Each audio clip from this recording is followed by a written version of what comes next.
was so excited to see all these mingled people, different, try to stay together. And one Japanese girl, they are going to celebrate Christmas, but she has no idea about Jesus Christ. And then I started to say, wow, that's interesting.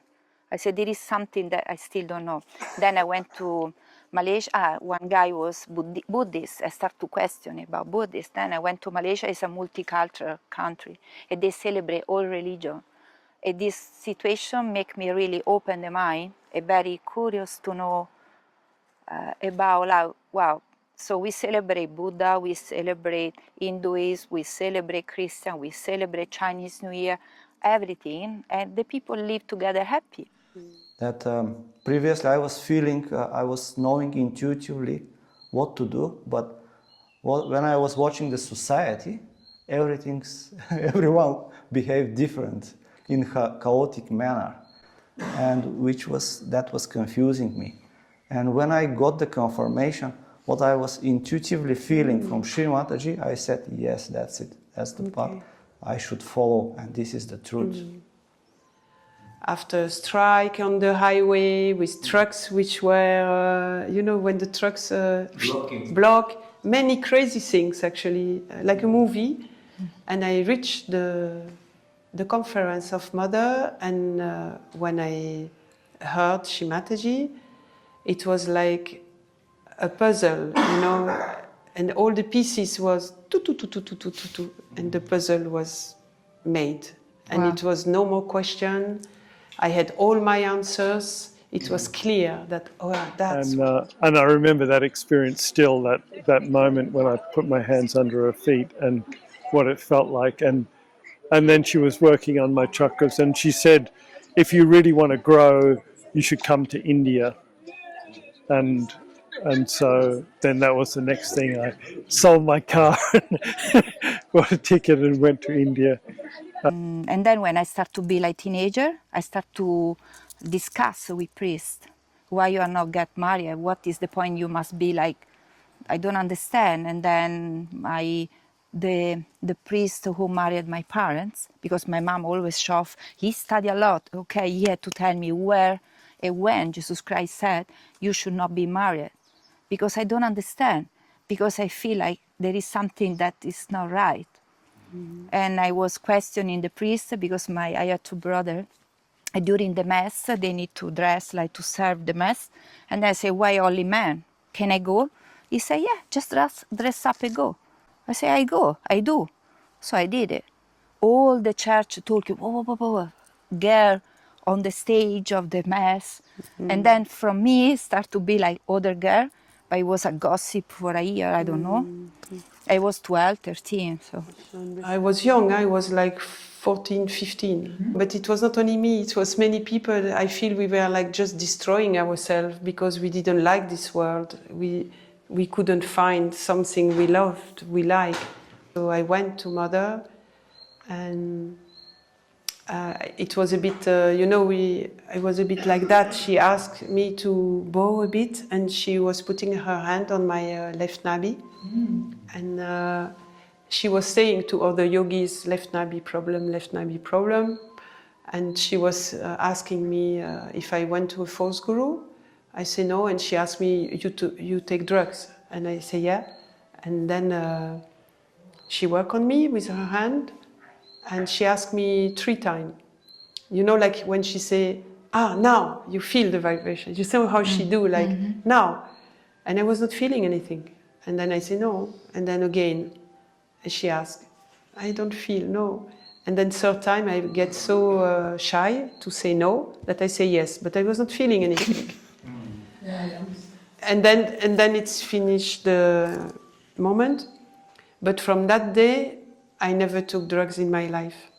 Wow. And for me, it was a miracle. It was like the day after, I was not. And it was a miracle for me, because I tried to stop many times during many years, and nothing. And there it was a miracle.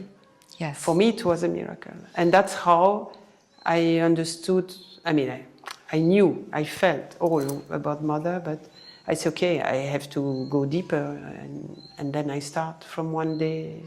You couldn't really think about that. Like Shrimataji, sometimes she'd say, oh, you have to finish the kitchen before Krishna Puja because it'll work out the nabi or something. So we'd all just do it. But you couldn't really think about how that was working things out. But it did seem to somehow relate to things. Or, you know, like when we did the roof, she said, you know, it's time to go and fix the roof. And so we took the whole roof off, all the tiles off, everything. And then that night there was just the most almighty storm, thunder and lightning, and it just poured, and rain was coming inside the castle, down the stairs. It was like a waterfall down the stairs. We went up there in the middle of the night in this incredible storm with tarpaulins to try and cover the roof, and everything was just completely soaked, and you know, it just went everywhere. And then the next day it was just sunshine. So it was like it just cleaned everything out of the castle, you know. So, you know, there was lots of things like that where she'd ask us to do something, we don't know why, we just do it, and then things would work out, and you know. I was trying always to understand the meaning of existence, let's say a meaning of myself, or meaning of the people and their traditions, what they do, why they do, and what is their motivation. And all this was like a secret for me, and I was very eager to know more beyond that. And it seems like Sahaj Yoga managed to give all the answers which I was looking for. So through this experience in my Sahaj Yoga, each of us passed through many periods, let's say. First we go to Sahaj Yoga because of our seeking, because of ourselves. Then we emerge into the collective. Somehow we lose ourselves in the collective, which is good as well, but to a certain point. Some people totally forget about themselves and they live entirely for the collective happenings, event and things like that, which is going to another extreme. Maybe we catch to the Sahaja Yoga Maya, let's say, there. So again, nowadays after watching, I'm thinking that again we should put our attention inside and remember why we come to Sahaj Yoga, because the collective in Sahaj Yoga is strong when we are strong individuals. Yeah, my name's Kevin Fitzgerald. I live in Australia. I was born in London. Yeah, I came to Sahaj Yoga in Australia in 1983. Yeah. Thank you for interviewing me. And actually, it's really interesting. Finbar sent me an interview I did in 1989 in Milano.